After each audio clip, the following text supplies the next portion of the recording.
What's up, guys? In this video, we're going to go over the perfect strategy for attacking a library sale. If you're a bookseller, you know that library sales can be some of the most profitable places to find used books. I'm here with Matt Clemens, who has been crushing it selling books on Amazon, and he is going to share his strategy. He's actually got a library sale coming up this weekend, so he's going to break down his strategy for most profitably going after a library sale. So welcome to the channel, brother.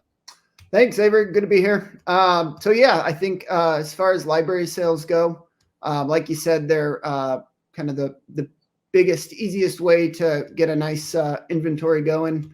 I think they vary a lot in terms of what kind of competition you'll see there. Some of them you might be the only person, but more often you'll probably be one of maybe everyone in the room is scanning, which is obviously pretty intense. Mm-hmm. Yeah. Yeah. So what section? And first of all, how do you find the library sale? And then what section do you go after first? So I think it's I want to say it's librarysales.net. Is it BOOKSELLERS.com? Book Sale Finder. Sorry, that's the one. Yep. I was thinking of the estate sale one. Yeah. So you combine Book Sale Finder. In my town, I'm very connected to my local library. We have a bookstore in there, so I'm in there all the time. And they know me. They know what I do. Yeah. So if you go to Book Sale Finder, click on your state, and you can view all the library sales in your state. And it even has just the little stores that a lot of libraries have. I hit those every single week. They have generally the best inventory of any kind of routine place I go to. Yep, 100%. And then what section you said you're going after first?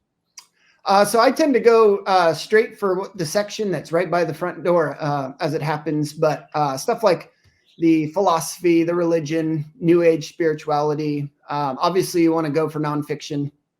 And I pretty much start there and work my way around as far as I can get.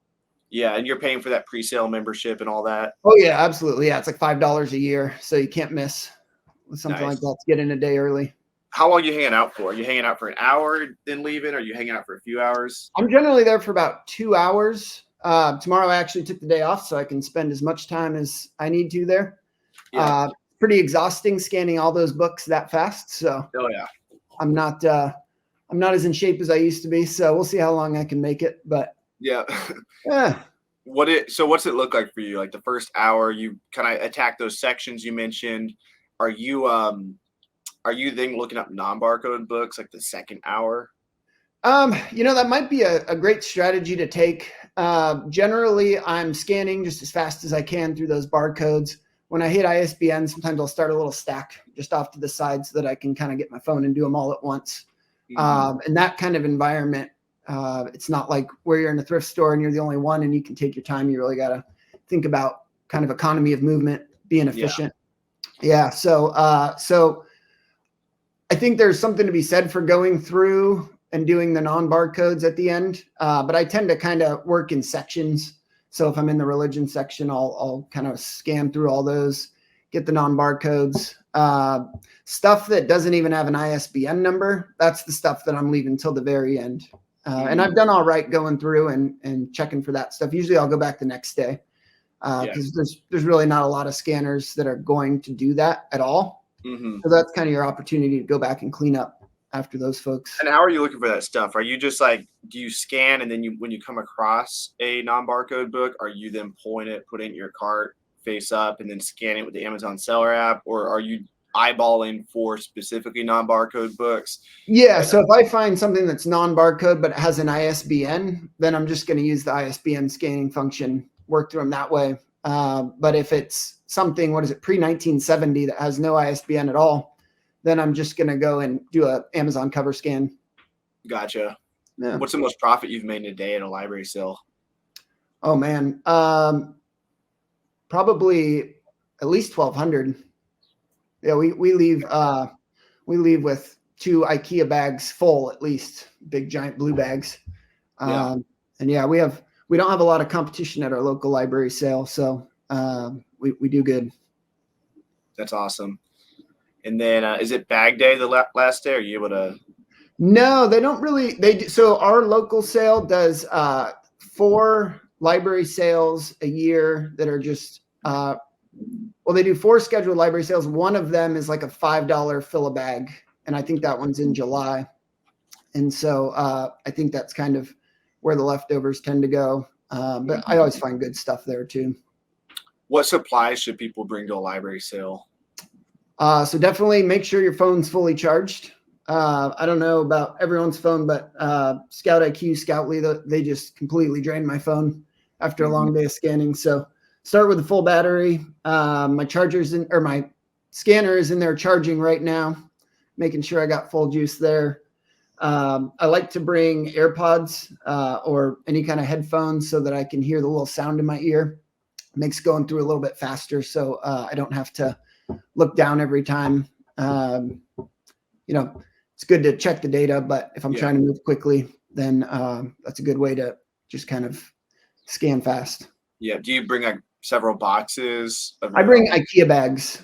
IKEA bags. Okay. Yeah, there's those big blue, they're just humongous bags, super durable. I mean, I've packed probably 60, 70 pounds into them and never shown any sign of breaking. So that's mine. It's a little easier to get in than boxes or, you know, some people bring the rolling carts. Those kind of get in the way. People get upset. So I like the bags. Heck yeah. Well, I appreciate all of that. I think we basically covered it. Any other pro tips or maybe something secret you do, or you talk to staff? Do you bring coffee, anything like that? Oh man, I wish I brought coffee. I wouldn't know where to put it in their place. It's pretty chaotic, but I bring my wife, and that helps a lot. If you have somebody your wife. Yeah, if you have somebody that you can bring in to help you scan, that's a serious edge over the competition because you're essentially doubling your efficiency. Very few other scanners bring a friend or a loved one, so that's definitely a way to go. Even if you're just signing them up for a live subscription for a month when you have a big library sale. Heck yeah. Well, awesome, brother. You're in the Facebook group, so if people have questions, they can reach out to you in the GoToLister Facebook community. If you guys aren't already using GoToLister, it's the fastest listing software on the planet. Matt, you use GoToLister. What's your opinion on it? I'm crazy about GoToLister. People hate when I start talking about GoToLister. I never shut up about it. So really? Highly recommended. I wish you would never shut up about it. So yeah, I need to get a t-shirt. Yeah, I'll get you a t-shirt after this. I'll send you one. I'll get Beautiful. your address in just a second. Right on. But if you guys join the GoToLister, if you get a free trial of GoToLister, you'll be in the Facebook group for GoToLister. Matt's in there. He's always contributing. So if you guys want to build your book business, networking and staying connected with the community is a huge part of it. And GoToLister is a great community for that. Also, if you guys want to challenge yourself to send more profitable inventory to Amazon FBA, consider joining the Feed the Beast Challenge. This is a challenge to help you if you're a complete beginner, send your first shipment to Amazon, get it out the door. And if you're an existing Amazon seller, it's a challenge to help you set a goal of, let's just say, whatever you want, but let's just say 10,000 profit a month is my goal, sending that much profitable inventory.